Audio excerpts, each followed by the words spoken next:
Hello guys, আমাদের মালিকাছা গ্রামে একটা নতুন মন্দির হচ্ছে, দুর্গা মন্দির। তো এই মন্দির করার জন্য আমাদের ছাদ ঢালাই দিতে হবে। তো ছাদ ঢালাইয়ের মনে করেন সবগুলো কাজ হয়ে গেছে, আপনাদেরকে ঘুরে দেখাচ্ছি।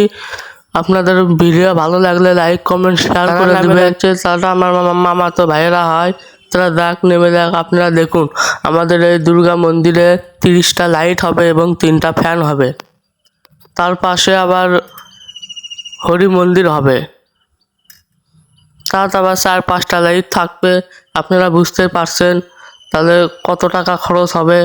আপনাদেরকে সব ঘুরে দেখা হলো। এবার চলেন, এবার আমরা বালু কাছে চাই। আমাদের বালু রেডি, তারা মিশিং থুয়ে গেছে, বিকালবেলা এসে কাজ শুরু করবে। আমাদের সিমেন্ট রেডি। দেখেন আমরা তার মধ্যে আজকে কারেন্ট থাকবে না, মাইকিং করে গেছে, সেজন্য দেখেন আমরা ডিরাম সবচিন যা আছে ভরে নিচ্ছি। দেখেন মিশিংও থুয়ে গেছে। দেখেন আমরা কষ্ট করে পানি ধোয়াচ্ছি, সে পানি আবার কুত্তা খায়। এবার বিকেলবেলা পানি হওয়াতে আর কাজ হলো না। ভিডিও ভালো লাগলে একটা লাইক কমেন্ট শেয়ার করে দিবেন। সবাইকে ধন্যবাদ।